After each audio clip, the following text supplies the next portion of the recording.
ಶಿವಾಯ ನಮಃ. ಕಾಲುಗಳೆಂಬುವು ಗಾಲಿ ಕಂಡಯ್ಯ, ದೇಹವೆಂಬುದು ತುಂಬಿದ ಬಂಡಿ ಕಂಡಯ್ಯ. ಬಂಡಿ ಹೊಡೆವರೈವರು ಮಾನಿಸರು, ಒಬ್ಬರಿಗೊಬ್ಬರು ಸಮನಿಲ್ಲವಯ್ಯ.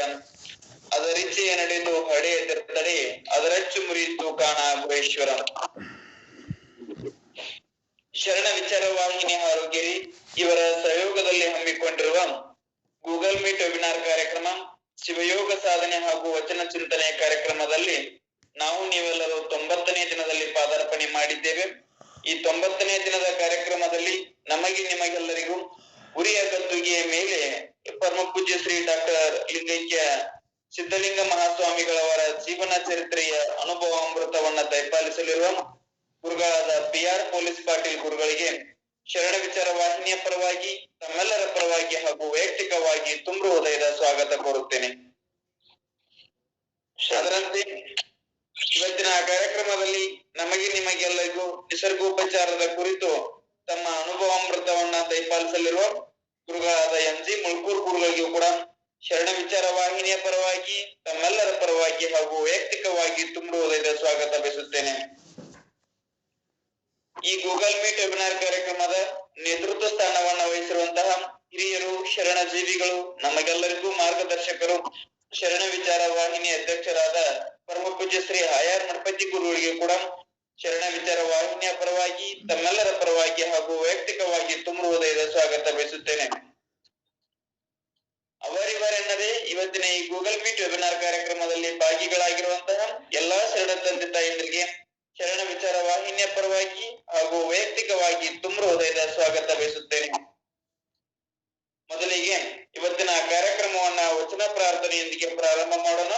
ವಚನ ಪ್ರಾರ್ಥನೆಯನ್ನ ಬೈಲಹೊಂಗಲದ ತಾಯಿಯವರಾದಂತಹ ದೀಪಾ ತಲ್ಲೂರ್ ಇವರು ನೆರವೇರಿಸಿಕೊಡಬೇಕೆಂದು ಅವರಲ್ಲಿ ವಿನಂತಿ.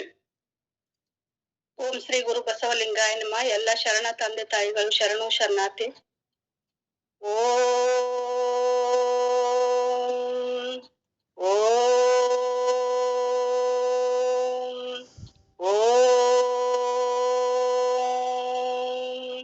ಬಸವಣ್ಣನೇ ತಾಯಿ, ಬಸವಣ್ಣನೇ ತಂದೆ, ಬಸವಣ್ಣನೇ ಪರಮ ಬಂಧು ಯಮಗೆ. ವಸುದೀಶ ಕಪಿಲ ಸಿದ್ಧ ಮಲ್ಲಿಕಾರ್ಜುನ, ನಿಮ್ಮ ಹೆಸರಿಟ್ಟ ಗುರು ಬಸವಣ್ಣನಯ್ಯ. ಪ್ರಣವಾರೂಢನು, ಪ್ರಣವ ಸ್ವರೂಪನು, ಪ್ರಣವ ಪ್ರಕೃತಿ ಸಂಜ್ಞನು, ಪ್ರಣವ ಷಡಂಗ ಶಮರಸ ನಮ ಕೂಡಲ ಸಂಗಮ ದೇವರು. ಇವನಾರವ ಇವನಾರವ ಇವನಾರವ ಎಂದೆನಿಸದಿರಯ್ಯ. ಇವನಮ್ಮವ ಇವನಮ್ಮವ ಇವನಮ್ಮವನೆಂದೆನಿಸಯ್ಯ. ಕೂಡಲ ಸಂಗಮ ದೇವ ನಿಮ್ಮ ಮನೆಯ ಮಗನೆಂದೆನಿಸಯ್ಯ. ಸಾಂಬ ಸದಾ ಶಿವ ಸಾಂಬ ಸದಾ ಶಿವ ಸಾಂಬ ಸದಾ ಶಿವ ಸಾಂಬ ಸದಾ ಶಿವ. ಶಿವನೇ ಬಸವ ಬಸವ ಶಿವನೇ, ಶಿವನೇ ಬಸವ ಬಸವ ಶಿವನೇ. ವಚನದಲ್ಲಿ ನಿಮ್ಮ ನಾಮಾಮೃತ ತುಂಬಿ, ನಯನದಲ್ಲಿ ನಿಮ್ಮ ಮೂರುತಿ ತುಂಬಿ, ಕಿವಿಯಲ್ಲಿ ನಿಮ್ಮ ಕೀರುತಿ ತುಂಬಿ, ಮನದಲ್ಲಿ ನಿಮ್ಮ ನೆನಹು ತುಂಬಿ. ಕೂಡಲ ಸಂಗಮ ದೇವ ನಿಮ್ಮ ಚರಣ ಕಮಲದೊಳಗಾಣು ತುಂಬಿ. ಹಾಡಿದೊಡೆಯನ್ ಒಡೆಯನ ಹಾಡುವೆ, ಬೇಡಿದೊಡೆಯನ್ ಒಡೆಯನ ಬೇಡುವೆ. ಒಡೆಯಂಗೊಡಲವ ತೋರಿಯನ್ನ ಬಡತನವ ಅಭಿನಯಿಸುವೆ, ಬಡತನವ ಅಭಿನಯಿಸುವೆ. ಒಡೆಯ ಮಹಾದನಿ ಕೂಡಲ ಸಂಗಮ ದೇವರಿಗೆ ಶರಗೊಡ್ಡಿ ನಾ ಬೇಡುವೆ, ದೇವರಿಗೆ ಶರಗೊಡ್ಡಿ ನಾ ಬೇಡುವೆ. ಮಡಿಕೆಯ ಮಾಡುವಡೆ ಮೊನ್ನೆ ಮೊದಲು, ತೊಡಿಗೆಯ ಮಾಡುವಡೆ ಒನ್ನೆ ಮೊದಲು. ಶಿವ ಪತ್ವ ನೋರಿದೊಡೆ ಗುರು ಪತ್ವೆ ಮೊದಲು. ಕೂಡಲ ಸಂಗಮ ದೇವರ ನೋರಿದೊಡೆ ಶರಣರ ಸಂಘವೇ ಮೊದಲು ಮೊದಲು. ಶರಣರ ಸಂಘವೇ ಮೊದಲು ಮೊದಲು. ಚಕೋರನ್ಗೆ ಚಂದ್ರನ ಬೆಳಕಿನ ಚಿಂತೆ, ಅಂಬು ರೋಜ್ಗೆ ಭಾನುವಿನ ಉದಯದ ಚಿಂತೆ, ಬ್ರಹ್ಮರಂಗೆ ಪರಿಮಳದ ಬಂಡುವ ಚಿಂತೆ, ಎನಗೆ ನಮ್ಮ ಕೂಡಲ ಸಂಗಮ ದೇವರ ನೆನೆಯುವ ಚಿಂತೆ, ಎನಗೆ ನಮ್ಮ ಕೂಡಲ ಸಂಗಮ ದೇವರ ನೆನೆಯುವ ಚಿಂತೆ. ಕಂಗಳು ತುಂಬಿದ ಬಳಕ ನೋಡಲಿಲ್ಲ, ಕಿವಿಗಳು ತುಂಬಿದ ಬಳಕ ಕೇಳಲಿಲ್ಲ, ಕೈಗಳು ತುಂಬಿದ ಬಳಕ ಪೂಜಿಸಲಿಲ್ಲ, ಮನವು ತುಂಬಿದ ಬಳಕ ನೆನೆಯಲಿಲ್ಲ. ನಮ್ಮ ಮಾಂತ ಕೂಡಲ ಸಂಗಮ ದೇವರ, ನಮ್ಮ ಮಾಂತ ಕೂಡಲ ಸಂಗಮ ದೇವರ. ಈಗ ಶರಣು ಶರಣಾರ್ಥಿ. ವಚನ ಪ್ರಾರ್ಥನೆಯನ್ನ ನೆರವೇರಿಸಿಕೊಟ್ಟಂತಹ ತಾಯಿಯವರಿಗೆ ತುಂಬ ಹೃದಯದ ಧನ್ಯವಾದಗಳು. ಇನ್ಮೇಲೆ ಗುರುಗಳಾದ ಎಂ.ಜಿ. ಮುಳ್ಕೂರ್ ಗುರುಗಳು ನಿಸರ್ಗೋಪಚಾರದ ಕುರಿತು ತಮ್ಮ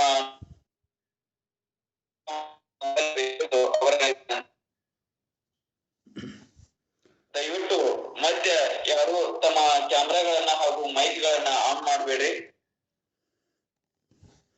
ಓಂ ಶ್ರೀ ಗುರು ಬಸವಲಿಂಗಾಯ ನಮಃ. ಶ್ರೀ ಐ.ಆರ್. ಮಠಪತಿ ಗುರುಗಳಲ್ಲಿ, ಬಾಬುಗೌಡ ಪಾಟೀಲರಲ್ಲಿ ಹಾಗೂ ಇಲ್ಲಿ ನೆರೆದ ಎಲ್ಲ ತಂದೆ ತಾಯಿಗಳಿಗೆ ಶರಣು ಶರಣಾರ್ಥಿಗಳನ್ನು ಸಲ್ಲಿಸ್ತಾ, ನಿನ್ನೆ ನಾವು ತಾಮಸಿಕ ಆಹಾರದಲ್ಲಿ ಸುಮಾರು 7 ಐಟಮ್ಗಳನ್ನು ನೋಡಿದ್ದೀವಿ. ಉಪ್ಪಿನ ತನಕ ಬಂದಿದ್ದೀವಿ. ಉಪ್ಪಾದ ಮೇಲೆ ಮೈದಾ ಬಗ್ಗೆ ನಾವು ಚಿಂತನೆ ಮಾಡಬೇಕಾಗಿತ್ತು. ಆ ಮೈದಾ ಬಗ್ಗೆ ಇವಾಗ ಚಿಂತನೆ ಮಾಡೋಣ.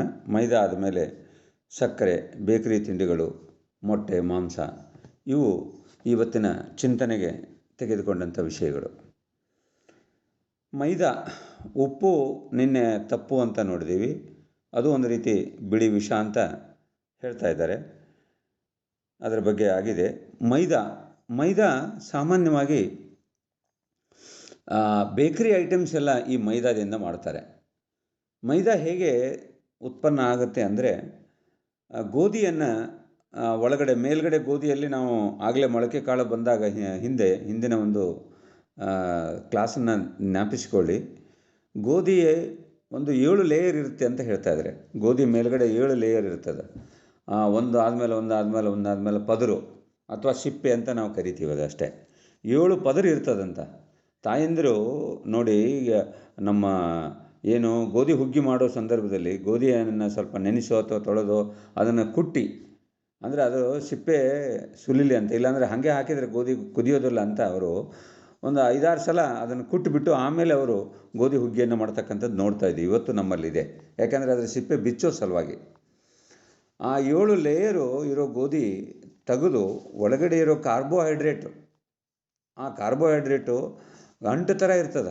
ಗೋಧಿ ಒಳಗಡೆ ನೆನೆ ಹಾಕಿದ ಮೇಲೆ ತೆಗೆದು ನೋಡಿರ್ಬೇಕಾದ್ರೆ ಒಳಗಡೆ ಅಂಟ್ಕೊಂಡ್ಬಿಡುತ್ತೆ. ಅದನ್ನು ನೀವು ಮೇಲ್ಗಡೆ ಸಿಪ್ಪೆ ಸಮೇತ ಇದ್ದರೆ ಅಷ್ಟು ನಮ್ಗೆ ಅನಿಸೋದಿಲ್ಲ. ಆದರೆ ಸಿಪ್ಪೆಯನ್ನು ಒಡೆದಾಗ ಒಳಗಡೆ ನೀವು ಒಂದು ಉಗುರಿನಿಂದ ಅದನ್ನು ಮೊಳಕೆ ಬಂದ ಗೋಧಿಯನ್ನು ಇದನ್ನು ಮಾಡಿದರೆ, ಓಪನ್ ಮಾಡಿ ನೋಡಿದರೆ ನಿಮಗೆ ಒಳಗಡೆ ಒಂಥರ ಗಮ್ಮು ಥರ ಇರ್ತದೆ. ಮೈದಾ ಹಿಟ್ಟನ್ನೇ ನಾವು ಉಪಯೋಗಿಸ್ತಿರ್ತೀವಿ ನೋಡಿ. ಏನಾದರೂ ಫಂಕ್ಷನ್ ನಡೆದ್ರೆ ಮನೆಯಲ್ಲಿ ಆ ಮೈದಾ ಹಿಟ್ಟನ್ನು ತಂದುಬಿಟ್ಟು, ಗಮ್ಮಿಲ್ಲ ಅಂದರೆ ಏನು ಮಾಡ್ತಾರೆ, ಈ ಮೊನ್ನೆ ಗಣಪತಿ ಹಬ್ಬ ಆಯಿತು ಅಥವಾ ಯಾವುದೇ ಹಬ್ಬ ಹುಣ್ಣಿಮೆಗಳಲ್ಲಿ ಪರ್ಪರಿ ಅದು ಕಟ್ತಿರ್ತೀವಿ. ಆ ಪರ್ಪರಿ ಕಟ್ಟೋ ಸಂದರ್ಭದಲ್ಲಿ ಆ ಮೈದಾ ಹಿಟ್ಟಿನಿಂದ ಗಮ್ ಥರ ಮಾಡಿಬಿಟ್ಟು ಅದು ಅಂಟಿಸ್ತೀವಿ. ಆ ದಾರಕ್ಕೆ ಕಟ್ತೀವಿ. ಆ ದಾರಕ್ಕೆ ಅದನ್ನು ಅಂಟಿಸಿದಾಗ ಆ ಪೇಪರ್ ಹರಿದ್ರೂ ಸಹಿತ ಆ ಮೈದಾ ಹಿಟ್ಟದಿಂದ ಅಂಟಿಸಿದ್ದು ಹರಿಯೋದಿಲ್ಲ. ಹಾಗೆ ಈ ಮೈದಾ ಏನಾಗ್ತಾಯಿದೆ ಅಂದರೆ, ಬೇಕರಿ ಐಟಮ್ಗಳೆಲ್ಲ, ಬ್ರೆಡ್ಡು, ಬಿಸ್ಕೆಟ್ ಆಗಲಿ, ಅವೆಲ್ಲ ಮೈದಾದಿಂದ ತಯಾರು ಮಾಡಿರ್ತಕ್ಕಂಥದ್ದು. ಅಲ್ಲಿರೋ ಬನ್ನು, ಪಿಜ್ಜಾ ಏನೇನೋ ಮಾಡ್ತೀವಲ್ಲ, ಅದೆಲ್ಲ ತರ್ತೀವಲ್ಲ, ಅದೆಲ್ಲ ಮೈದಾದಿಂದ ಮಾಡಿದ್ದು. ಅದಕ್ಕಾಗಿ ನಾವೇನು ಹೇಳ್ತೀವಿ ಅಂದರೆ, ಬೇಕರಿ ಐಟಮ್ಗೆ ಬ್ಯಾಡ್ರಿ ಅಂತ, ಬೇಕರಿಗೆ ಬ್ಯಾಡ್ರಿ ಅಂತ. ಅದೇ ರೀತಿ ಆ ಬೇಕರಿ ಅಂಗಡಿನಲ್ಲಿ ಹಾಕಿರ್ತಾರೆ, ಹೊರಗಡೆ ನೀವು ನೋಡ್ಬೋದು ಇಂಗ್ಲೀಷ್ನಲ್ಲಿ ಕನ್ಫೆಕ್ಷನರಿ ಐಟಮ್ಸ್ ಅಂತ. ಬೇಕರಿ ಅಂಗಡಿಯಲ್ಲಿ ತಾವು ಹೋದ್ರೆ ನೋಡ್ರಿ ಬೋರ್ಡು, ಹಳ್ಳಿನಲ್ಲಿ ಇರಲಿಕ್ಕಿಲ್ಲ, ಸಿಟಿನಲ್ಲಿ ಕನ್ಫೆಕ್ಷನರಿ ಐಟಮ್ಸ್ ಆರ್ ಅವೈಲಬಲ್ ಅಂತ ಹಾಕಿರ್ತಾರೆ. ಈ confectionery items are infectionary items ಅಂತ ಹೇಳ್ತಿರ್ತೀವಿ. Confectionery items are infectionary items. ಹಾಗಾಗಿ ಈ ಬ್ರೆಡ್ಡು, ಬನ್ನು ಅವು ಆರೋಗ್ಯಕ್ಕೆ ಸೂಕ್ತವಾಗಿ ಇರೋದಿಲ್ಲ ನೋಡಿ. ಅದು ಮೆತ್ತಗೆ ಅಂಟ್ಕೊಂಡು ಬಿಟ್ಟಂಗೆ ಆಗುತ್ತೆ. ಒಂದೀಟ್ ನೀರಲ್ಲಿ ಆಗಲಿ, ನೀವು ಟೀದಲ್ಲಾಗಲಿ ಎದ್ದಿದಾಗ ನೋಡ್ಬೋದು, ಅದು ಗಮ್ಮಾಗಿ ಅಂಟ್ಕೊಂಡ್ಬಿಡುತ್ತೆ. ನಾವು ತಿಂದ ಆಹಾರ ಬ್ರೆಡ್ಡು ಬನ್ನು ಒಳಗಡೆ ಹೋಗಿ ದೊಡ್ಡ ಕರಳಿಗೆ ಅಂಟ್ಕೊಂಡ್ಬಿಡುತ್ತೆ. ಯಾವಾಗ ಅಂಟ್ಕೊಳ್ಳುತ್ತೆ ಪೆರಿಸ್ಟಾಲಿಕ್ ಮೂಮೆಂಟ್ ಅಂತ ಇರುತ್ತೆ ದೊಡ್ಡ ಕರಳಿನಲ್ಲಿ. ಪೆರಿಸ್ಟಾಲಿಕ್ ಮೂಮೆಂಟ್ ಅಂದರೆ ಹಾವು ಯಾವ ಥರ ಚಲನೆ ಮಾಡುತ್ತೆ ಆ ಥರ ಕರುಳುಗಳು ಚಲಿಸ್ತಾ ಇರ್ತವೆ ಒಳಗಡೆ. ತನ್ನ ಒಳಗಡೆ ಬಂದ ಆಹಾರ ಪದಾರ್ಥವನ್ನು ಇದರಲ್ಲಿ ಅಂಶವನ್ನು ಹೀರ್ಕೊಂಡು ಅದು ಮುಂದೆ ತಳ್ತಾ ಇರುತ್ತೆ. ಆ ಪೆರಿಸ್ಟಾಲಿಕ್ ಮೂಮೆಂಟು ಈ ಬ್ರೆಡ್ಡು ಒಳಗಡೆ ಬ್ರೆಡ್ ಆಗಲಿ ಅಕ್ಕಿಯನ್ನು ನಾವು ಜಾಸ್ತಿ ತಿಂದಿರ್ತೀವಿ, ಹಣ್ಣು ಆಗಲಿ ಅದು ಪಾಲಿಷ್ ಮಾಡಿತ್ತಂದರೆ ಅವೆಲ್ಲ ಏನಾಗ್ತವೆ ಗಮ್ ಥರ ಇರ್ತಾವೆ. ಆ ಗಮ್ ಥರ ಇರೋ ಐಟಮ್ಗಳೆಲ್ಲ ಹೊಟ್ಟೆ ಒಳಗಡೆ ಗೋಡೆಗಳಿಗೆ ಕರುಳಿನ ಗೋಡೆಗಳಿಗೆ ಅಂಟಿಕೊಳ್ಳುತ್ತೆ. ಯಾವಾಗ ಕರುಳಿನ ಗೋಡೆಗೆ ಅಂಟಿಕೊಳ್ಳುತ್ತೆ ಆವಾಗ ಪೆರಿಸ್ಟಾಲಿಕ್ ಮೂಮೆಂಟು ಕಡಿಮೆ ಆಗುತ್ತೆ. ಯಾವಾಗ ಕಡಿಮೆ ಆಯಿತೋ ಆವಾಗ ಕಾನ್ಸ್ಟಿಪೇಷನ್ ಮಲಬದ್ಧತೆ ಉಂಟಾಗುತ್ತೆ. ಅಂದರೆ ಸರಿಯಾಗಿ ಮೋಷನ್ ಹೋಗೋಲ್ಲ, ಸಂಡಾಸ್ ಸರಿಯಾಗಿ ಆಗೋದಿಲ್ಲ. ಯಾಕೆ ಆಗೋದಿಲ್ಲ ಅಂದರೆ ಪೇಸ್ಟಿ ಫುಡ್ ತಿಂದಿರೋದ್ರಿಂದ. ಪೇಸ್ಟಿ ಫುಡ್ ಮೇಕ್ ಕಾನ್ಸ್ಟಿಪೇಟ್ ಅಂತ ಹೇಳ್ತಾರೆ. ಅಂದರೆ ಅಂಟು ಥರ ನಾವು ಆಹಾರ ತಿಂತಾ ಇದ್ದೇವೆ ಅಂದರೆ ನಮಗೆ ಮಲಬದ್ಧತೆಯನ್ನು ಉಂಟು ಮಾಡುತ್ತೆ. ಮಲಬದ್ಧತೆ ಉಂಟು ಮಾಡಿತಂದರೆ ರೋಗಗಳಿಗೆ ಅಪ್ಪ ಅಮ್ಮ ಅದೇ. ರೋಗಗಳಿಗೆ ತಾಯಿ ಯಾರಂತಂದರೆ ಮಲಬದ್ಧತೆ. Constipation is father and mother of all diseases ಅಂತ ಹೇಳ್ತಾರೆ. ಮಲಬದ್ಧತೆಯೇ ಸರ್ವ ರೋಗಗಳಿಗೆ ಕಾರಣ ಆಗಿರೋದು. ಸರಿಯಾಗಿ ನಂಬರ್ 1 ನಂಬರ್ 2 ಹೋಗ್ತಾ ಇತ್ತು ಅಂದರೆ ಆರೋಗ್ಯವಾಗಿರ್ತೀವಿ. ಅದನ್ನು ನಾವು ಗಮನಿಸಬೇಕು. ಅದಕ್ಕಾಗಿ ಈ ನೀವು ಗೋಧಿ ಹಿಟ್ಟು ಮಾಡಿಸ್ಕೊಂಡು ಬಂದಾಗ ದಯವಿಟ್ಟು ಆ ಗೋಧಿ ಹಿಟ್ಟನ್ನಾಗಲಿ ಯಾವುದೇ ನೀವು ಹಿಟ್ಟು ಮಾಡಿಸ್ಕೊಂಡು ಬಂದಾಗ ನೋಡಿ ಅದನ್ನು ಏನು ಮಾಡ್ತೀವಿ, ಈ ತೌಡನ್ನು ಚೆಲ್ಲಿಬಿಡ್ತೀವಿ. ಆದರೆ ತೌಡನ್ನು ತಿಂದು ದನಗಳು ಆರಾಮಾಗಿರ್ತಾವೆ, ಅವು ಸರಿಯಾಗಿ ಮೋಷನ್ ಅವಾಗೇನು ಪ್ರಾಬ್ಲಮ್ ಇಲ್ಲ. ಅವಕ್ಕೆ ಒಂದೇ ಕ್ಷಣದಲ್ಲಿ ಅವು ಸಗಣಿಯನ್ನು ಹಾಕ್ತವೆ, ತಮ್ಮ ಗುದದ್ವಾರವನ್ನು ಮುಚ್ಕೋತವೆ. ಆದರೆ ನಾವು ಟಾಯ್ಲೆಟಲ್ಲಿ ಹೋಗ್ತಿರ್ತೀವಿ, ಅರ್ಧ ಗಂಟೆ 10 ನಿಮಿಷ 15 ನಿಮಿಷ ಅಲ್ಲೇ ಕೂತ್ಕೊಂಡಿರ್ತೀವಿ ಹೆಚ್ಚು ಕಡಿಮೆ ಮೋಷನ್ ಆಗದೇ ಇರೋದಕ್ಕೆ. ಕಾರಣ ಏನಂದರೆ ಈ ಪೇಸ್ಟಿ ಫುಡ್. ಹಾಗಾಗಿ ಈ ಮೈದಾ ಉಪಯೋಗಿಸಿದೆ. ತಾಯಂದಿರು ಮೈದಾ ಹಿಟ್ಟನ್ನು ಸಾಮಾನ್ಯವಾಗಿ ಹೋಳಿಗೆ ಮತ್ತೊಂದಕ್ಕೆಲ್ಲ ಉಪಯೋಗಿಸ್ತಾರಲ್ಲ, ಅದ್ರ ಬದಲು ಬೇರೆ ಹಿಟ್ಟನ್ನು ನಾವು ಉಪಯೋಗಿಸ್ಬೋದು. ಇಲ್ಲ ನೀವು ಬಂದು ಗೋಧಿ ಮಿಲ್ ಮಾಡಿಸ್ಕೊಂಬಂದಮೇಲೆ ಜರಡಿ ಹಿಡೀರಿ, ನಾನು ಬೇಡ ಅನ್ನೋದಿಲ್ಲ.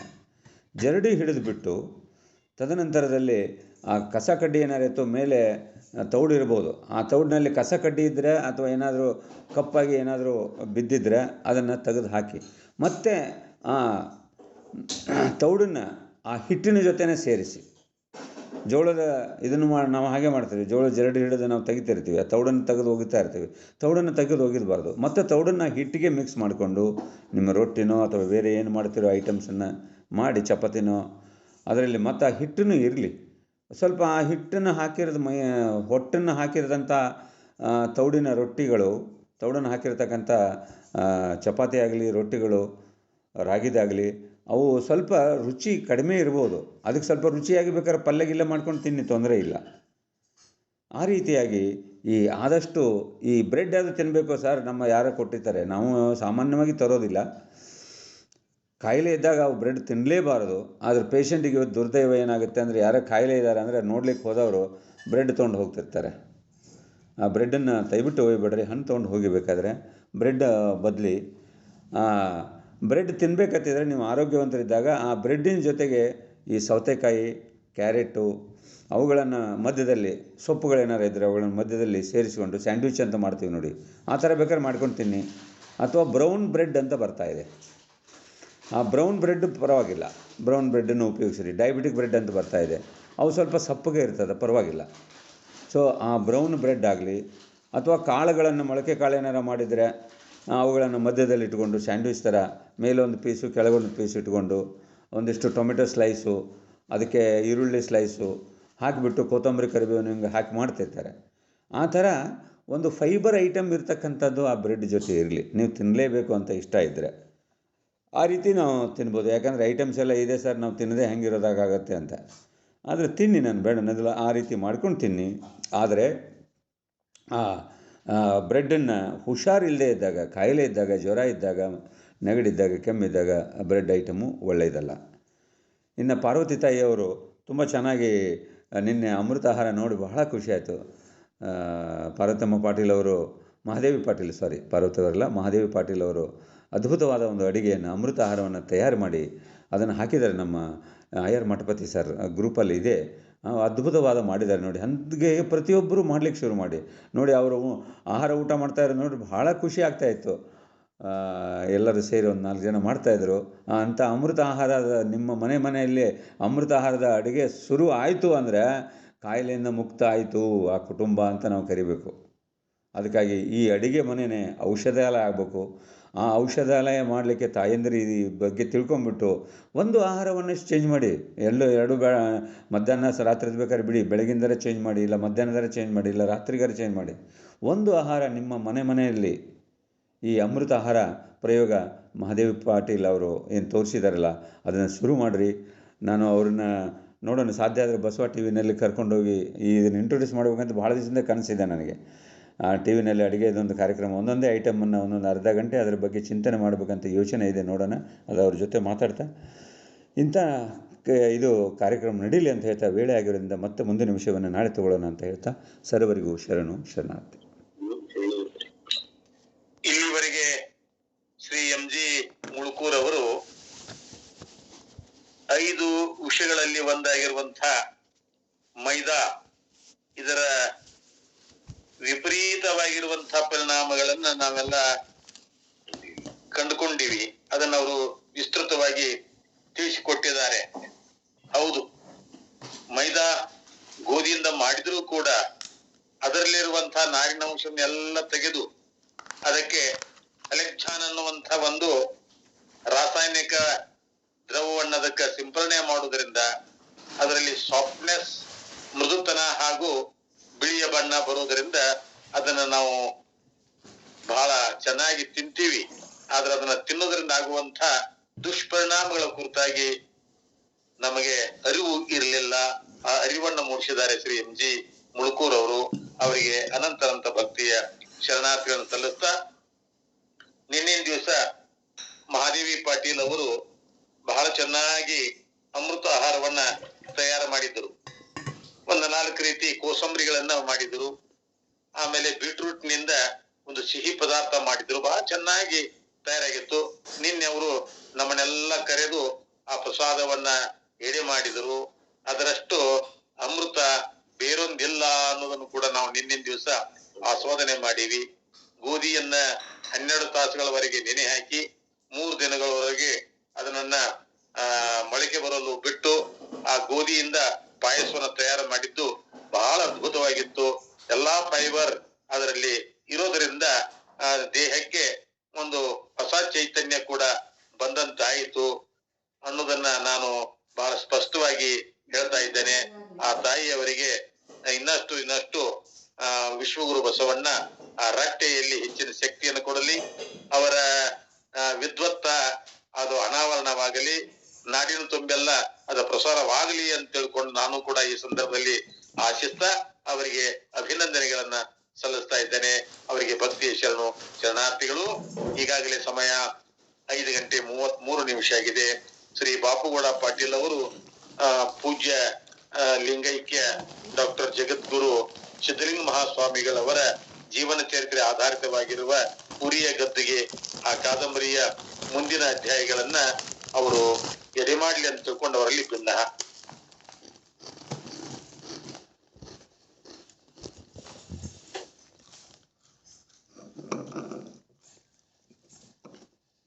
ಎಲ್ಲರಿಗೂ ಶರಣಾರ್ಥಿ.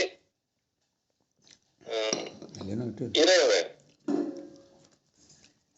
ಹೇಳ್ರಿ ಸರ, ಅಲ್ಲೇನು ನಿಮ್ಮ ವಿಡಿಯೋ ಆನ್ ಮಾಡ್ರಿ. ಇವತ್ತು ನಮ್ಮ ತಮ್ಮ ಭೀಮನಗೌಡ ಜಾಯಿನ್ ಆಗಿದ್ದಾನೆ.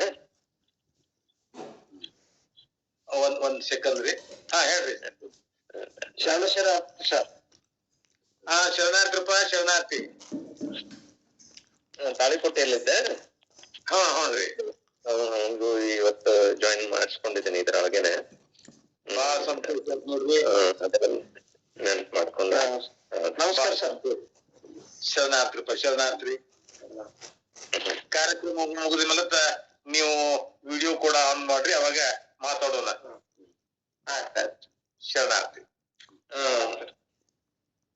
ಸತ್ಸಂಗದ ಎಲ್ಲರಿಗೂ ಶರಣಾರ್ಥಿಗಳು. ನಿನ್ನೆವರೆಗೆ 27 ಅಧ್ಯಾಯಗಳನ್ನ ನಾವು ನೋಡಿದ್ದೇವೆ. ತೋಂಟದ ಸಿದ್ಧಲಿಂಗ ಮಹಾಸ್ವಾಮಿಗಳವರ ವೈಶಿಷ್ಟ್ಯ ಏನು ಅಂದ್ರೆ ಅವರ ಮಠ ಕೇವಲ ಒಂದು ಜಾತಿ ಒಂದು ಜನಾಂಗದವರಿಗೆ ಸೀಮಿತ ಆಗಬಾರ್ದು, ಅದು ಸರ್ವ ಜನಾಂಗದ ಶಾಂತಿಯ ತೋಟ ಆಗಬೇಕು ಅನ್ನುವಂತಹದ್ದು ಅವರ ಉದ್ದೇಶ ಆಗಿತ್ತು ಅನ್ನುವ ಕಾರಣದಿಂದ ಯಾರು ಮಠ ಅಂದ್ರೆ ಮೂಗು ಮುರಿದು ದೂರ ಇರ್ತಿದ್ರು ಅಂಥವರು ಕೂಡ ಈ ಮಠದ ಕಡೆಗೆ ಬರ್ಲಿಕ್ಕೆ ಆರಂಭ ಮಾಡಿದ್ರು ಅಂತ ಹೇಳಿ ಅವರು ಖುಷಿ ಪಡ್ತಾರೆ. ಕೆಲವರು ಇದನ್ನ ವ್ಯತಿರಿಕ್ತವಾಗಿ ತಗೊಂಡು ಇವರು ಬಂದು ನಮ್ಮ ಮಠ ಕುಲಿಗೆಡಿಸಿದ್ರು ಅಂತ ಟೀಕೆ ಮಾಡಿದವರು ಇದ್ರು. ಅದೆಲ್ಲವನ್ನೂ ಅವರು ಸಹಜವಾಗಿ ಸ್ವೀಕರಿಸಿ ತಮ್ಮ ಕಾರ್ಯವನ್ನ ಮುಂದುವರಿಸಿದ್ರು. 28ನೇ ಅಧ್ಯಾಯ ಕೃಷಿ ಎಂಬ ಸಂಪನ್ಮೂಲ ಅಂತ. 1960-70 ದಶಕಗಳು ಭಾರತದ ಅಭಿವೃದ್ಧಿಯ ನವೋದಯ ಕಾಲಘಟ್ಟ. ಗಾಂಧಿ ಪ್ರಣೀತ ಗ್ರಾಮೋದ್ಯೋಗದಿಂದ ಮಾತ್ರ ಭಾರತವನ್ನು ಮುಂದುವರಿದ ರಾಷ್ಟ್ರಗಳ ಸಾಲಿನಲ್ಲಿ ಸರಿಜೋಡಿಯಾಗಿ ನಿಲ್ಲಿಸಲು ಸಾಧ್ಯ. ಅಂದ್ರೆ ಕೃಷಿ ಮತ್ತು ಗ್ರಾಮೀಣ ಅಭಿವೃದ್ಧಿಗೆ ಗಾಂಧಿ ಒತ್ತು ಕೊಟ್ಟಿದ್ರಲ್ಲ, ಅದ್ರ ಮೂಲಕ ನಾವು ಮುಂದೆ ತರಬಹುದು ಅಂತ ಒಂದು ಕಡೆ ಗಾಂಧೀಜಿ ಅವರು ಹೇಳಿದ್ರೆ, ಇನ್ನೊಂದು ಕಡೆಗೆ ಈ ದೇಶ ಉದ್ಯೋಗಶೀಲವೂ ಆಗ್ಬೇಕು, ಆಗ ಮಾತ್ರ ಇದು ಮುಂದೆ ಬರ್ತದ ಅನ್ನೋದನ್ನ ಜವಾಹರ್ಲಾಲ್ ನೆಹರು ಅವರು ಆಗಿನ ಪ್ರಧಾನಮಂತ್ರಿ ಪ್ರತಿಪಾದಿಸಿದ್ರು. ಅವರು ಇದಕ್ಕಾಗಿ ಹಲವು ನೀರಾವರಿ ಯೋಜನೆಗಳ ಜೊತೆಗೆ ಉದ್ಯಮಗಳ ಸ್ಥಾಪನೆಗೂ ಮುಂದಾದ್ರು. 60ರ ದಶಕದಲ್ಲಿ ಆದ ಇನ್ನೊಂದು ಮಹತ್ವದ ಮೌನ ಕ್ರಾಂತಿ ಗಾಂಧೀಜಿಯವರ ಅಪ್ಪಟ ಅನುಯಾಯಿ ಹಾಗೂ ನೆಚ್ಚಿನ ಶಿಷ್ಯ ಶ್ರೀ ವಿನೋಬಾ ಭಾವೆ ಅವರ ಸರ್ವೋದಯ ಪಾದಯಾತ್ರೆ. ಈ ಪಾದಯಾತ್ರೆಯುದ್ದಕ್ಕೂ ಅವರೊಂದಿಗೆ ಹೆಜ್ಜೆ ಹಾಕಿದ ಸಾಂಸ್ಕೃತಿಕ ತಂಡಗಳು ಪ್ರತಿಪಾದಿಸಿದ ಮೌಲ್ಯಗಳು ಸರ್ವರಿಗೂ ಸಮಪಾಲು, ಸರ್ವರಿಗೂ ಸಮಬಾಳು, ತ್ಯಾಗ, ದುಡಿಮೆಯಿಂದಲೇ ಅಭಿವೃದ್ಧಿ, ಕೃಷಿ ಗ್ರಾಮೋದ್ಯೋಗದ ಮೂಲಕ ಸಶಕ್ತ ಭಾರತ ಕಟ್ಟೋಣ ಬನ್ನಿ ಎಂಬಂಥವು ಅಂದಿನ ಸ್ಲೋಗನ್ ಆಗಿದ್ದವು. ಇಂಥ ಪಾದಯಾತ್ರೆಯ ಒಂದು ತಂಡದಲ್ಲಿದ್ದ ಆ ಕಾಲದ ಪ್ರಸಿದ್ಧ ಲಾವಣಿಕಾರ ಕುಲುಕುಂದ ಭೀಮಕವಿ. ಹಿಂದೂಸ್ತಾನಕ್ಕೆ ಎಂತವ ಬೇಕ, BAG ಪಾಸ್ ಆಗಿರಬೇಕ, ರೈತ ಅನ್ನದಾತ, ನೇಗಿಲ ಯೋಗಿ ಸತತ ಎಂಬಂತ ಲಾವಣಿ ಹಾಡುವುದನ್ನು ಕೇಳಿ ಪುಳಕಗೊಂಡವರಲ್ಲಿ ನಾನು ಒಬ್ಬನಾಗಿದ್ದೆ. BAG ಅಂದರೆ ಬ್ಯಾಚುಲರ್ ಆಫ್ ಅಗ್ರಿಕಲ್ಚರ್. ಅಂದಿನ ನವೋದಿತ ಭಾರತಕ್ಕೆ ಸುಧಾರಿತ ಕೃಷಿ ಕೈಗೊಳ್ಳುವ ಯುವಕರ ಅಗತ್ಯ ಇತ್ತು ಎಂಬುದನ್ನು ಸಾರುವ ಮೂಲಕ ಅವರು ಗ್ರಾಮ ಭಾರತಕ್ಕೆ ಒಂದು ಹೊಸ ಚೈತನ್ಯ ನೀಡುವ ಪ್ರಯತ್ನ ನಡೆಯುತ್ತಿತ್ತು. ಅವತ್ತು ಕೈ ಕೆಸರಾದರೆ ಬಾಯಿ ಮೊಸರು, ಮೈ ಮುರಿದು ದುಡಿಯು ಹೋಳಿಗೆ ತುಪ್ಪ ಹೊಡಿ ಎಂಬಂತಹ ಘೋಷಣೆಗಳು ಯುವಕರನ್ನು ಪುಳಕಿತರನ್ನಾಗಿಸುತ್ತಿದ್ದವು. ಅಂದು ನೌಕರಿಗಾಗಿ ಅಲ್ಲ, ಜ್ಞಾನ ಮತ್ತು ಕ್ರಿಯೆಗಾಗಿ ಶಿಕ್ಷಣ ಎಂಬುದಕ್ಕೆ ಆದ್ಯತೆ ಇತ್ತು. ರಾಜಕೀಯ ಕೂಡ ಅಧಿಕಾರಕ್ಕಾಗಿ ಆಗಿರದೆ ಸೇವೆಗಾಗಿ ಮೀಸಲಾಗಿತ್ತು. ಪ್ರಧಾನಿ ಜವಾಹರ್ಲಾಲ್ರ ಪಂಚಶೀಲ ತತ್ವಗಳು ವಿಶ್ವದ ಗಮನ ಸೆಳೆದದ್ದರಿಂದ ಅವರನ್ನು ವಿಶ್ವದ ಜನಪ್ರಿಯ ನಾಯಕರಲ್ಲಿ ಒಬ್ಬರೆಂದು ಪರಿಗಣಿಸಲಾಗುತ್ತಿತ್ತು. ಹಲವು ದೇಶಗಳಿಂದ ಆಹ್ವಾನ ಸ್ವೀಕರಿಸಿದ ಅವರು ಭಾರತದ ಆಧ್ಯಾತ್ಮಿಕ ಹಾಗೂ ಸಾಂಸ್ಕೃತಿಕ ಚೆಹರೆಯನ್ನು ವಿಶ್ವದ ಅನೇಕ ರಾಷ್ಟ್ರಗಳಿಗೆ ಪರಿಚಯಿಸಿ ಬಂದಿದ್ದರು. ಹೀಗೆ ಅವರು ಭೇಟಿ ಕೊಟ್ಟ ರಾಷ್ಟ್ರಗಳಲ್ಲಿ ಚೀನಾ ಕೂಡ ಒಂದಾಗಿತ್ತು. ಅವರು ಭೇಟಿ ಕೊಟ್ಟ ಮರು ವರ್ಷವೇ ಚೀನಾದ ಪ್ರಧಾನಿ ಚೌ ಎನ್ಲಾಯ್ ಭಾರತಕ್ಕೆ ಭೇಟಿ ಕೊಟ್ಟಾಗ ಅವರಿಗೆ ಅಭೂತಪೂರ್ವ ಸ್ವಾಗತ ನೀಡಿದ ಭಾರತೀಯರು ಹಿಂದಿ ಚೀನಿ ಭಾಯಿ ಭಾಯಿ ಎಂದು ಸಂಭ್ರಮಿಸಿದ್ದರು. ಆತ ಮರಳಿದ ಬೆನ್ನಲ್ಲೇ 1962ರಲ್ಲಿ ಭಾರತದ ಮೇಲೆ ಯುದ್ಧ ಸಾರಿದಾಗ ಆಘಾತ. ಯುದ್ಧಕ್ಕಾಗಿ ಯಾವ ಸಿದ್ಧತೆಯನ್ನೂ ಮಾಡಿಕೊಳ್ಳದ ನಮ್ಮ ಮೇಲೆ ಪೂರ್ಣ ಸಿದ್ಧತೆಯೊಂದಿಗೆ ದಾಳಿ ಮಾಡಿದ ಚೀನಿಯರು ನಮ್ಮ ಬಹುಭಾಗವನ್ನು ಆಕ್ರಮಿಸಿಕೊಂಡು ಬಿಟ್ಟರು. ಆದರೆ ವೈಯಕ್ತಿಕ ಭಿನ್ನಾಭಿಪ್ರಾಯಗಳನ್ನು ಬದಿಗೊತ್ತಿ ಒಂದಾಗಿ ಪ್ರತಿರೋಧ ತೋರಿದ ಭಾರತೀಯರು ತನು ಮನದಿಂದ ಮಾತ್ರ ಅಲ್ಲ, ಧನ ದಾನ ಮಾಡುವ ಮೂಲಕವೂ ರಾಷ್ಟ್ರ ಪ್ರೇಮ ಮೆರೆದರು. ನಾನಾಗ 6-7ನೇ ವರ್ಗದ ವಿದ್ಯಾರ್ಥಿ. ಬರಕ್ಕೆ ಹೆಸರಾದ ವಿಜಾಪುರ ಜಿಲ್ಲೆಯ ಜನ ವಿಜಾಪುರದಲ್ಲಿ ಅಂದಿನ ಮೈಸೂರು ರಾಜ್ಯದ ಮಂತ್ರಿ ಶ್ರೀ PM ನಾಡಗೌಡ ಅವರ ಮುಂದಾಳತ್ವದಲ್ಲಿ ಶ್ರೀ ಎಸ್ ನಿಜಲಿಂಗಪ್ಪ ಹಾಗೂ ಇಂದಿರಾ ಗಾಂಧಿ ಅವರ ಸುವರ್ಣ ತುಲಾಭಾರ ಮಾಡಿದ್ದು ಐತಿಹಾಸಿಕ ಬೆಳವಣಿಗೆ. ನಾನು ಇಲ್ಲೊಂದು ವಿಷಯವನ್ನು ಪ್ರಸ್ತಾಪ ಮಾಡ್ಲಿಕ್ಕೆ ಇಷ್ಟಪಡ್ತೇನೆ. ಕಾದಂಬರಿ ಒಂದು ಸೃಜನ ಕೃತಿಯಾಗಿದ್ದರೂ ಕೂಡ ಅದು ಒಂದು ಕಾಲಘಟ್ಟದ ಇತಿಹಾಸವನ್ನು ಕೂಡ ಅದು ತನ್ನೊಳಗೆ ಮೈಗೂಡಿಸ್ಕೊಂಡಿರ್ತದೆ ಅನ್ನೋದು ನಮಗೆ ನಿಮ್ಗೆ ಎಲ್ಲರಿಗೂ ಗೊತ್ತಿದೆ.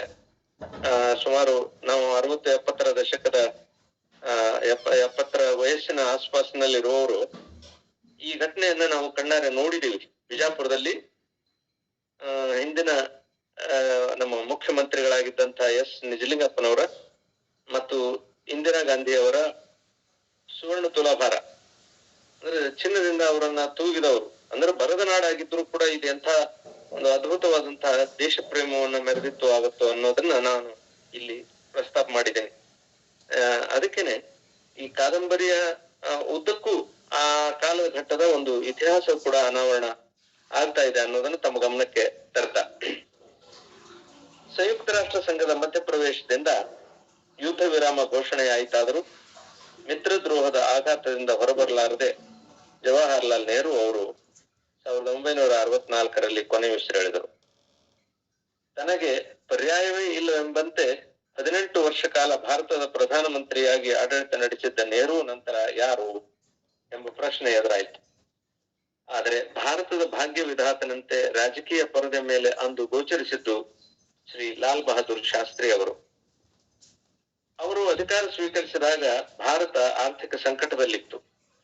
ವಿದೇಶಿ ಸಾಲ, ವಿಶ್ವ ಬ್ಯಾಂಕ್ ಸಾಲದ ಬಡ್ಡಿಯ ಭಾರದಿಂದ ಕುಸಿದಿತ್ತು.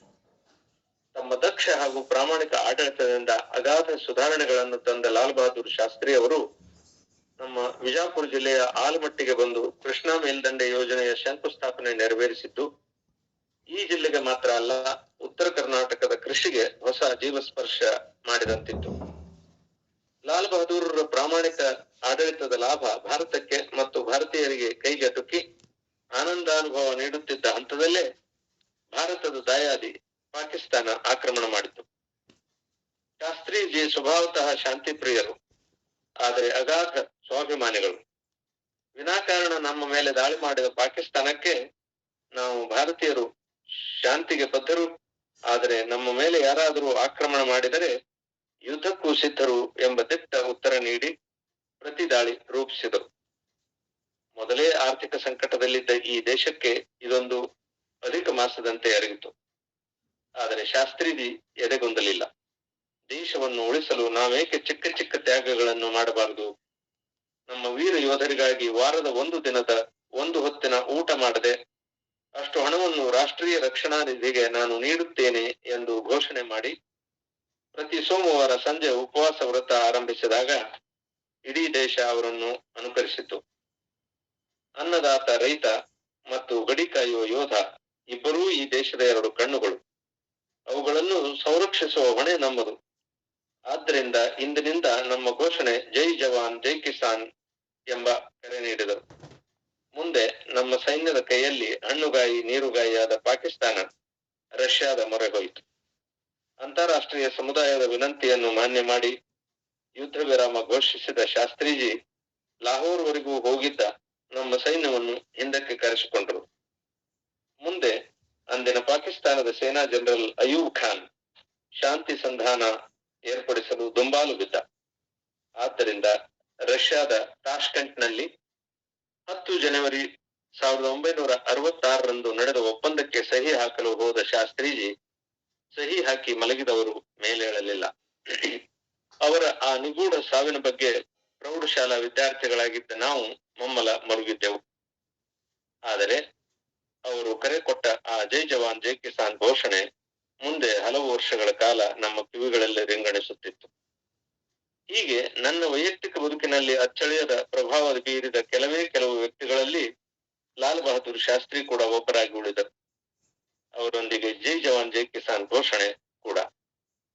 ಕೃಷಿ ಪ್ರಧಾನ ಗ್ರಾಮೀಣ ಪರಿಸರದಿಂದ ಬಂದ ನಾವು ಬೆಳಗಿನ 5 ಗಂಟೆಯಿಂದಲೇ ಹೇಗೆ ಇಡೀ ಸಮುದಾಯ ಈ ಕೃಷಿ ಚಟುವಟಿಕೆಯಲ್ಲಿ ತೊಡಗಿಕೊಳ್ಳುತ್ತಿತ್ತು ಎಂಬುದನ್ನು ಕಣ್ಣಾರೆ ಕಂಡವರು.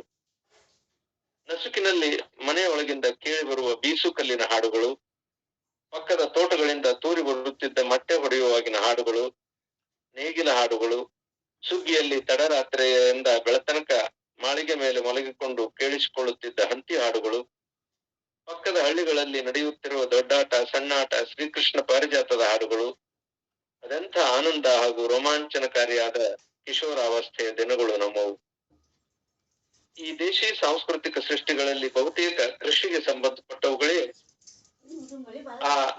ಆಗಿರುತ್ತಿದ್ದವು.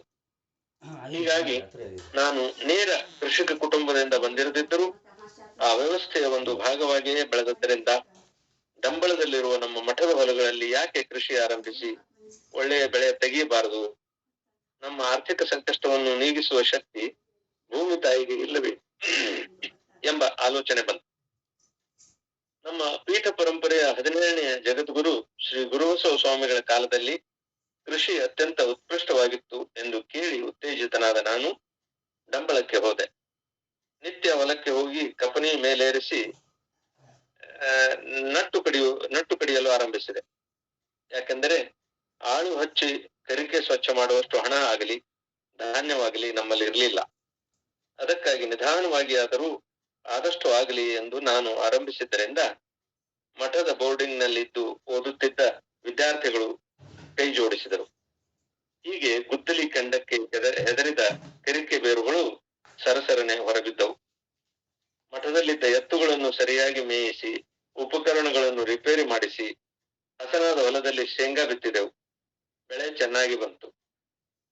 ಈ ಅವಧಿಯಲ್ಲಿ ಡಂಬಳದಲ್ಲಿ ಇರುವಾಗಲೆಲ್ಲ ಹೆಚ್ಚು ಸಮಯವನ್ನು ಹೊಲಗಳಲ್ಲೇ ಕಳೆಯುತ್ತಿದ್ದೆ. ಪ್ರತಿ ಅಮಾವಾಸ್ಯೆಯ ದಿನ ಗದಗಿನಿಂದ ಡಂಬಳಕ್ಕೆ ಪಾದಯಾತ್ರೆ ಮುಂದುವರೆದಿತ್ತು. ಹಾಗೆ ಪಾದಯಾತ್ರೆಯಲ್ಲಿ ಭಾಗವಹಿಸುವವರ ಸಂಖ್ಯೆ 4-6 ಪಟ್ಟು ಹೆಚ್ಚಿತ್ತು. ಡಂಬಳದ ಭಕ್ತರು ಡೊಳ್ಳು ಹಾಗೂ ಭಜನಾ ಮೇಳಗಳೊಂದಿಗೆ ಸ್ವಾಗತಿಸಲು ಬರುತ್ತಿದ್ದರು. ಡಂಬಳದ ಸಿದ್ದಪ್ಪ ಬಂಡಿ ಪ್ರಸಿದ್ಧ ಡೊಳ್ಳಿನ ಹಾಡುಗಾರ. ಅವನ ಇಡೀ ಕುಟುಂಬವೇ ಕಲಾಕಾರರ ಕುಟುಂಬವಾಗಿತ್ತು. ಅವರ ಕಲೆಯ ಬಗ್ಗೆ, ಇತರ ಜನಪದ ಕಲಾಕಾರರ ಬಗ್ಗೆ ನಾಡಿದ ಪ್ರಶಂಸೆಯ ಮಾತುಗಳು ಅವರನ್ನು ಇನ್ನೂ ಪುಳಕಗೊಳಿಸಿದವು.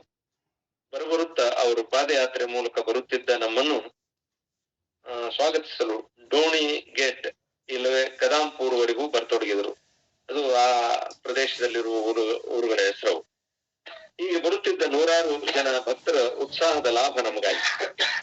ಅಂದುಕೊಂಡದ್ದಕ್ಕಿಂತ ಹೆಚ್ಚು ವೇಗದಲ್ಲಿ ಕೃಷಿ ಅಭಿವೃದ್ಧಿಯಾಯಿತು. ಬಸವಾದಿ ಶರಣರ ಕಾಯಕ ತತ್ವದಲ್ಲಿ ನಂಬಿಕೆ ಇದ್ದ ನನಗೆ ಹೊಲದಲ್ಲಿ ಕೆಲಸ ಮಾಡುವುದೆಂದರೆ ಎಲ್ಲಿಲ್ಲದ ಸಂತೋಷ. ಮಠದ ಹೊಲದಲ್ಲಿ ಹಾಕಿದ ಶೇಂಗಾ ಚೆನ್ನಾಗಿ ಬಂತು. ಹರಗಿ ರಾಶಿ ಮಾಡಿ ಮಠಕ್ಕೆ ತಂದ ಫಸಲನ್ನು ಭಕ್ತರಿಗೆ ಮತ್ತು ಮಠದಲ್ಲಿ ಇದ್ದು ಓದುತ್ತಿದ್ದ ವಿದ್ಯಾರ್ಥಿಗಳಿಗಾಗಿಯೇ ಉಪಯೋಗಿಸಿದೆವು.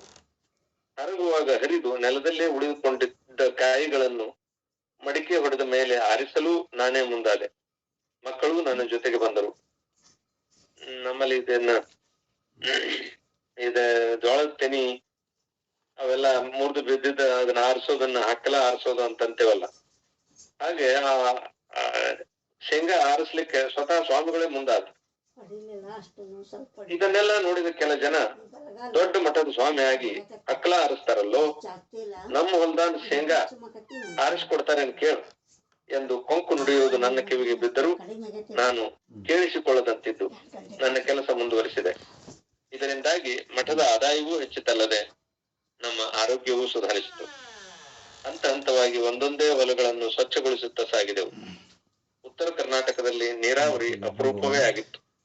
ಒಮ್ಮೊಮ್ಮೆ ಮಳೆ ಕೈಕೊಟ್ಟು ಬಿತ್ತಿದ ಬೀಜ ಗೊಬ್ಬರ ಕೂಡ ನಷ್ಟವಾಗುತ್ತಿತ್ತು. ಆಗ ನಮ್ಮ ಮಡಿ ಹೊಲದಲ್ಲೊಂದು ಬಾವಿ ತೋಡಿ ನೀರಾವರಿ ಕೃಷಿಯನ್ನೇಕೆ ಮಾಡಬಾರದು ಎನಿಸಿತು. 25 ಎಕರೆ ಹೊಲದಲ್ಲಿ ಏನೆಲ್ಲ ಬೆಳೆಯಬಹುದು ಎಂದು ಅಂದುಕೊಂಡೇನಾದರೂ ಬಾವಿ ತೋಡಿಸಲು ಲಕ್ಷಗಟ್ಟಲೆ ಹಣ ಎಲ್ಲಿಂದ ತರುವುದು? ಒಂದು ಕ್ಷಣ ಅಧೀರ್ನಾದೆ.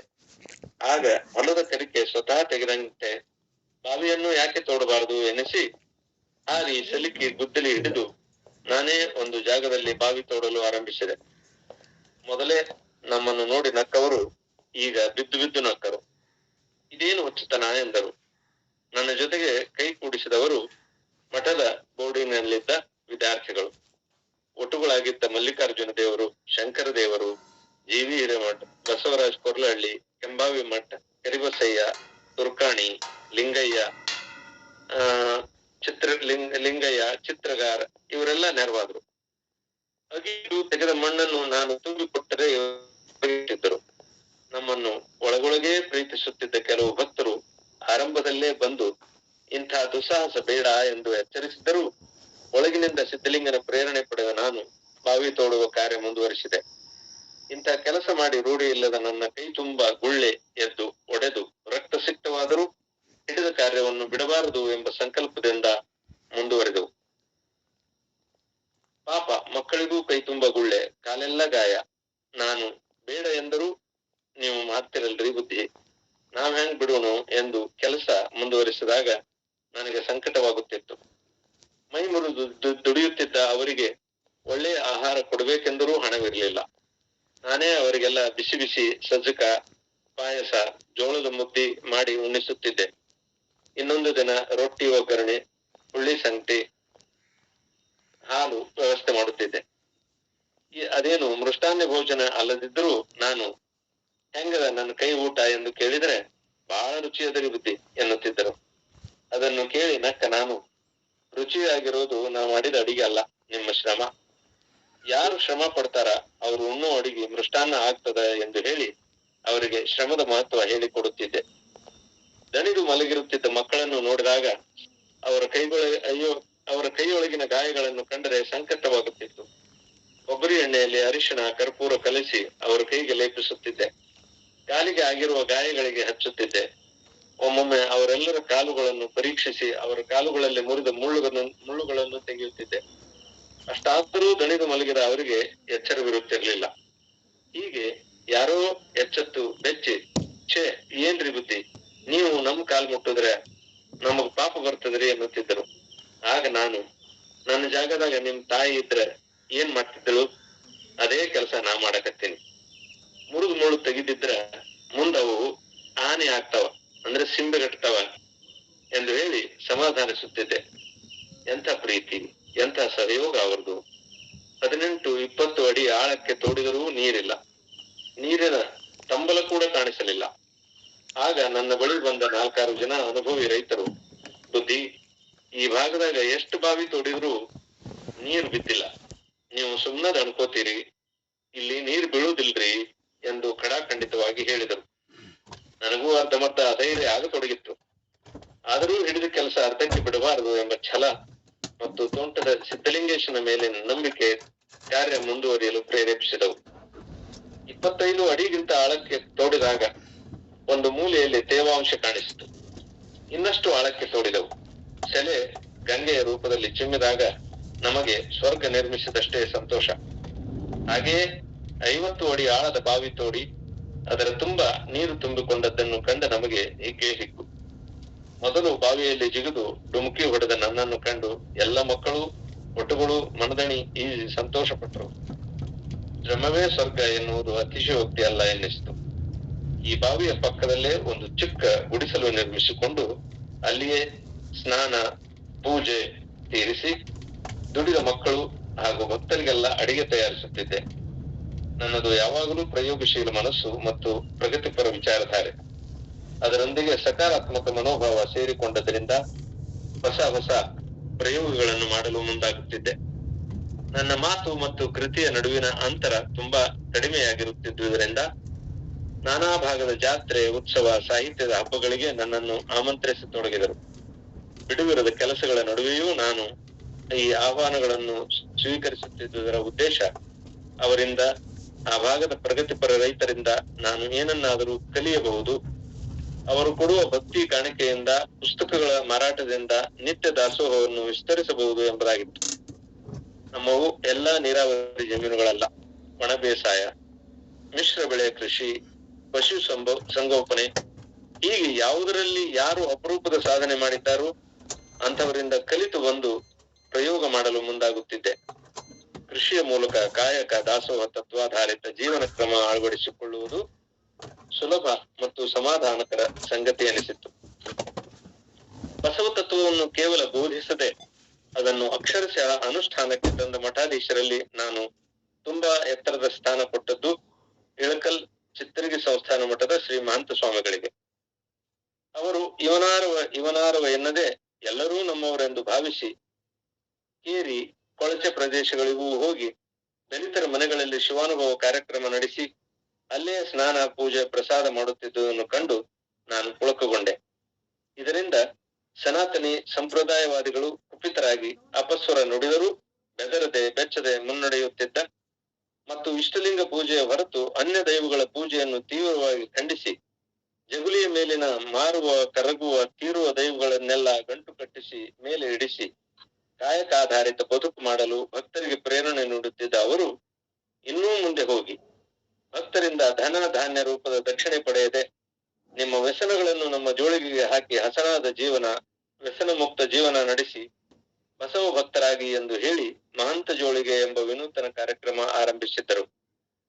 ಒಂದು ಬಾರಿ ಆ ಕಾರ್ಯಕ್ರಮದಲ್ಲಿ ಭಾಗವಹಿಸಿದಾಗ ವೃತ್ತಿಯಿಂದ ಇಂಗ್ಲಿಷ್ ಪ್ರಾಧ್ಯಾಪಕರಾದರು, ಪ್ರವೃತ್ತಿಯಿಂದ ಶ್ರೇಷ್ಠ ಲಾವಣಿ ತತ್ವಪದಕಾರರಾದ DR ಪೊಲೀಸ್ ಪಾಟೀಲರು ಹಾಡಿದ ಅವರೇ ರಚಿಸಿದ ತತ್ವಪದ ಮಹಂತ ಜೋಳಿಗೆ ಕೇಳಿದೆ.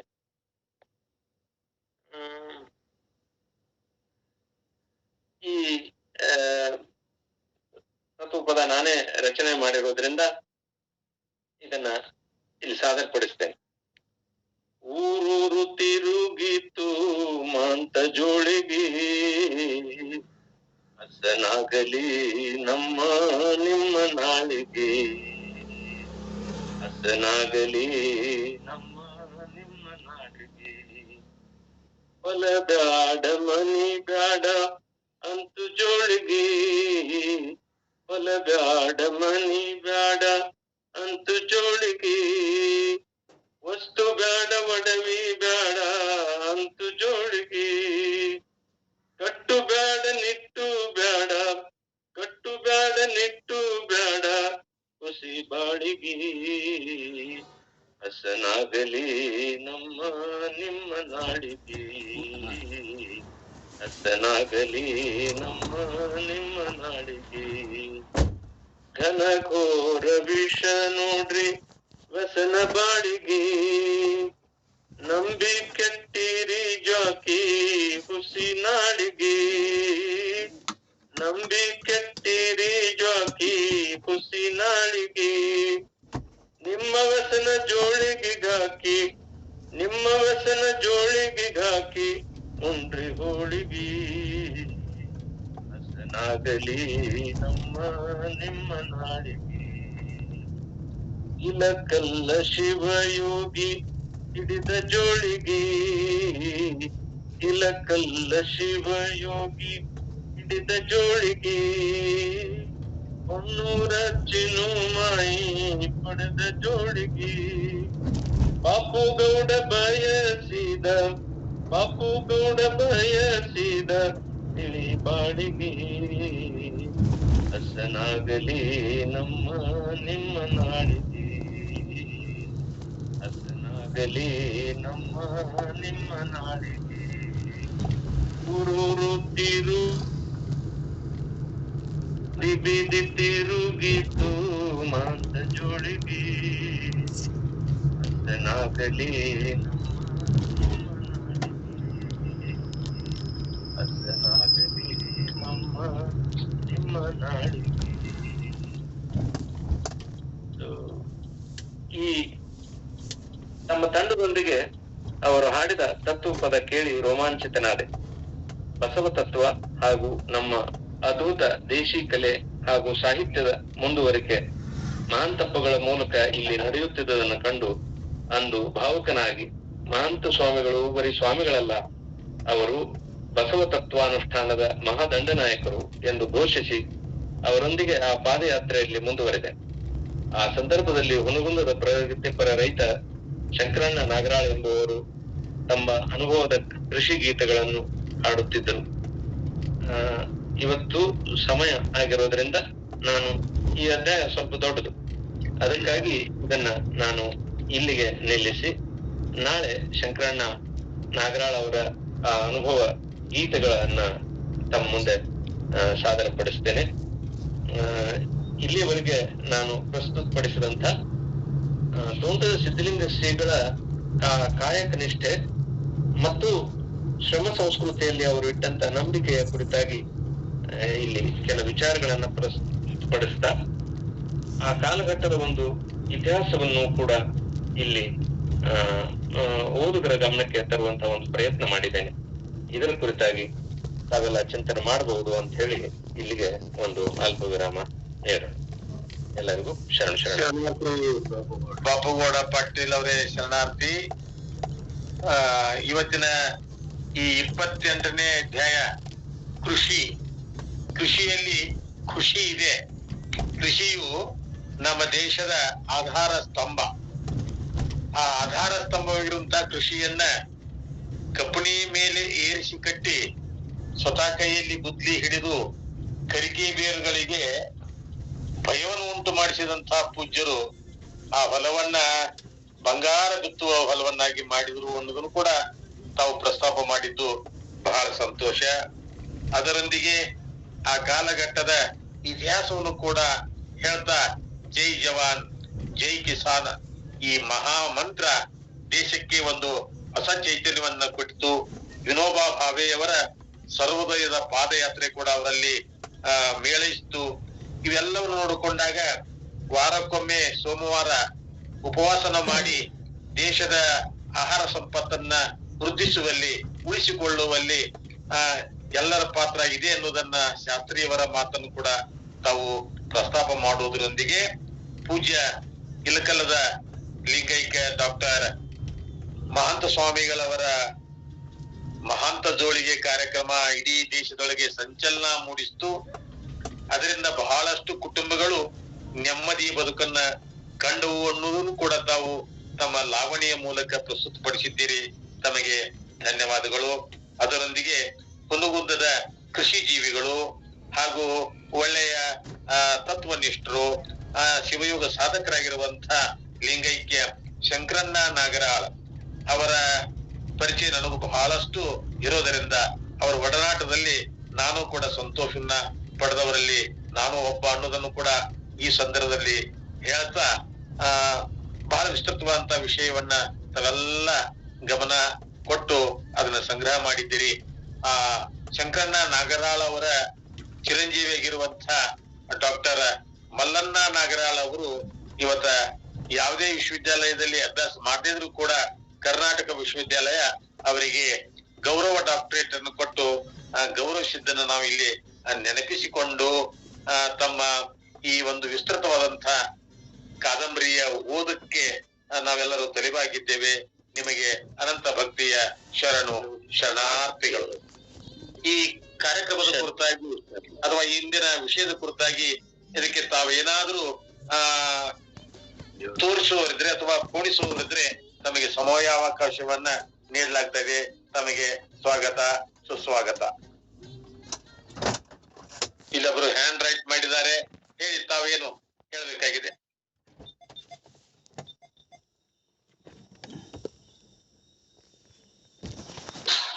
ಓಂ ಶ್ರೀ ಗುರು ಬಸವಲಿಂಗಾಯ ನಮಃ. ಈಗ ಅಣ್ಣವ್ರು ಏನ್ ಹೇಳಿದ್ರು ಅದನ್ನ ಕೇಳಿದ್ರೆ ನಮಗೆ ಒಂಥರ ರೋಮಾಂಚನ ಆದಂಗ ಆಗುತ್ತೆ. ಈ ಕಾಲದಲ್ಲೂ ನಾವು ನೋಡಿರೋಂತ ಸ್ವಾಮಿಗಳಲ್ಲಿ ಇವರು ಸಮೇತ ಇಷ್ಟು ಕಷ್ಟಪಟ್ಟು ಭಕ್ತರಿಗೋಸ್ಕರ ಜನಗಳಿಗೋಸ್ಕರ ಏನೆಲ್ಲಾ ಮಾಡಿದ್ದಾರೆ ಅನ್ನೋದನ್ನ ಕೇಳಿ ಬಹಳ ಖುಷಿ ಆಗುತ್ತೆ, ರೋಮಾಂಚನ ಆಗುತ್ತೆ. ಈ ವಿಷಯ